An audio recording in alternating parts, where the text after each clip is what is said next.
السلام عليكم ورحمة الله وبركاته. ازيكم عاملين ايه؟ يا رب تكونوا بخير.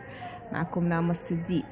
النهاردة زي ما انتوا شايفين هنعمل القراقيش، طبعا غنية عن التعريف. هنعملها في البيت بطريقة بسيطة، وطبعا القراقيش دي بتنفع جدا للمذاكرة مع كوباية شاي بحليب كده، او الفطار او العشاء. تفرق معانا في السعر جامد لما نعملها في البيت، طبعا عم نشتريها من محلات. بس قبل ما نبدأ وصفتنا نسمي الله ونصلي على رسول الله وعلى آله وصحبه وسلم. أول حاجة معايا طبعا كيلو من الدقيق، ومعايا معلقتين من السكر، وكوبايتين من اللبن، وكمان معايا كوبايتين زيت على سمنة، أو كوبايتين سمنة حسب ما انت عايزة. وكمان معايا ريحة كحك، وبيكنج باودر وفانيليا، وبيكنج باودر سوري، و الخميره. وكمان معايا طبعا نص كوبايه من السمسم. اول حاجه هناخد البيكنج باودر، هناخد منه معلقه صغيره ونحطها على الدقيق، وهناخد معلقتين كده من كيس الخميره ده، هناخد منه معلقتين صغيرين ونحطهم على اللبن، واللبن بيكون دافي، وبحط عليه معلقتين الكبار من السكر. طبعا هو معلش هو الفيديو انا سرعته عشان خاطر الوقت، يعني ما يبقاش طويل، فعشان كده كانت المقادير بتتقال بسرعة يعني. بعد كده هجيب بقى الدقيق بتاعي واحط عليه السمسم. طبعا انا قلت لكم دي نص كوبايه من السمسم، بس انا مش هحط السمسم كله، هخلي حبه بس على جنب عشان خاطر هحطهم على العجوه. هعمل شويه بالعجوه كده. ده ريحه كحك بحطها عليه برضو. تقدري تستغني عن ريحه الكحك، او وتستخدمي مثلا شويه ينسون على شمر، او زي ما انت عايزه بقى في القراقيش بتحبيها بايه.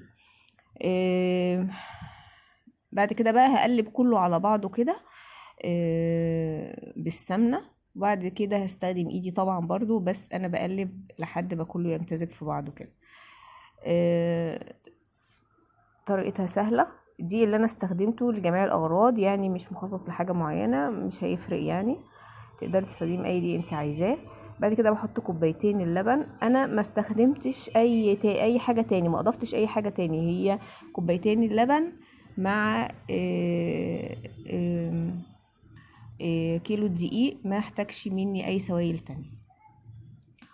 طبعا انا ما سبتش اللبن يخمر، لان انا متاكده من الخميره بتاعتي. انت عايزه تتاكدي من الخميره، بتسيبيه شويه لحد ما يفور كده ويبدا يعمل يخمر يعني، وبعدين تضيفيها. لكن انا متاكده منها فضفتها على طول.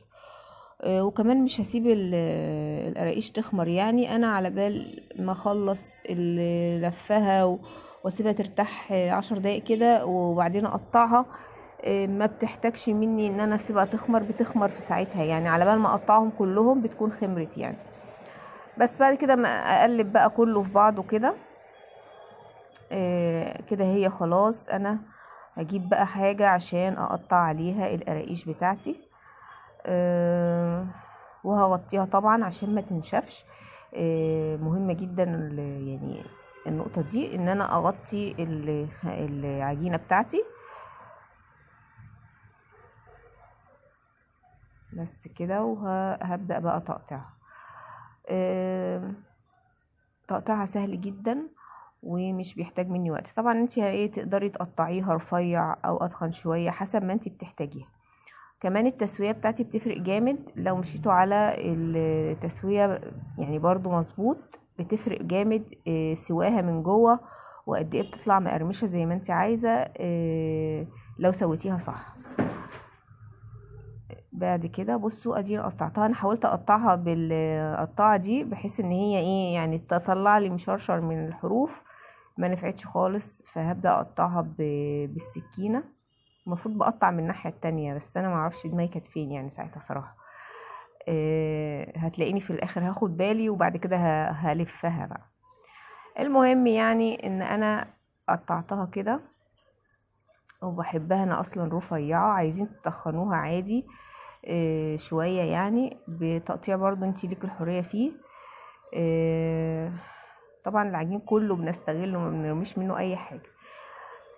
بس هوريكم تاني برضو بتتقطع ازاي. انا بلفها كده بقطعها. بصوا عايزين تقطعوها تخينه رفيعه، انا بصراحه بحبها رفيعه، واي واحده تخينه بقيت احطها تاني وارجع اعملها، لاني ما بحبش اللي هو اصلها قراقيش، يعني لازم تكون مقرمشه كده و... شوفوا طعم، تبقى طعمها تحفه. بس انا كده بقى حطيت، انا هعملها كلها بالطريقه اللي انتوا شايفينها دي. وعايزه اقول لكم ان تسويتها مهمه جدا. اول حاجه لما بسويها بحطها بقى في فرن كده، خلصت الصاج ده احطها في فرن درجه حراره 180، بايدها من تحت بس لحد ما تحت يتحمر كده، وبعد كده بايد الشوايه دقيقتين، بايدها من تحت 10 دقايق، بعد كده ايد الشوايه دقيقتين. انا بقى هعمل لكم رول رول كده بالعجوه. العجوة عشان ما تنشفش مني جوه حطيت عليها سمسم ومعلقة قرفة، وحطيت عليها معلقة سمنة كده بس، وهرستها علشان ما تنشفش. لازم تحطي عليها شوية سمنة عشان ما تنشفش ما تيجي تستوي يعني. بس بعد كده بقى هفرد، اوريكم ازاي بقى هعمل بالعجوة. هعملها عجينة كده هفردها لازم تكون مستطيلة علشان خاطر ألفها بالعجوة. بعد كده هقطعها على شكل مستطيل، وهحط فيها العجوة بتاعتي، ودوقوا بقى احلى قراقيش بالعجوة. بس انا طبعا بحب القراقيش سادة، بس هعمل شوية كده بالعجوة ايه عشان برضو الناس تعرف بتتعمل ازاي، وعلشان يعني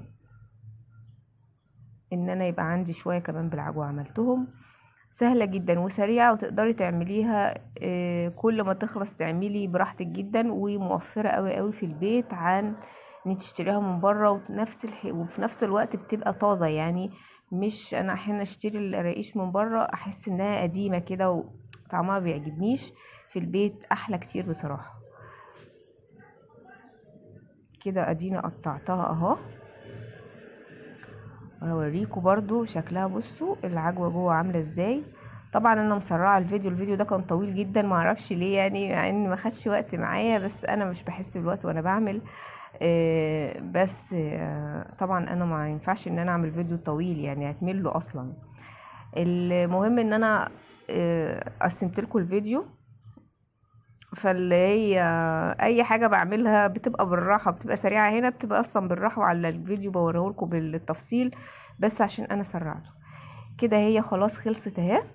بصوا شكلها مستوية ما شاء الله، لونها ذهبي وبتقطن كده، مع انها لسه معمولة يعني، ما بتقعد شوية كمان بتقرمش اكتر. طبعا لازم تغطوها يعني انا كده بوريها لكم، بس بعد كده تحطوها في علبة وتقفلوا عليها. بصوا بقى اللي بالعجوة تحفة ما شاء الله. قوموا يعملوها بقى بسرعة، المقادير بتبقى موجودة في كل بيت. لو عجبتكم الوصفة متنسوش تعملوا لايك وتعملوا لي اشتراك لو كنتوا لسه اول مرة تشوفوني، وتدعوا لابني مازن بالرحمة ان ربنا يرحمه ويغفر له ويحسن اليه. والسلام عليكم ورحمة الله وبركاته، واشوفكم في فيديوهات تانية كتير.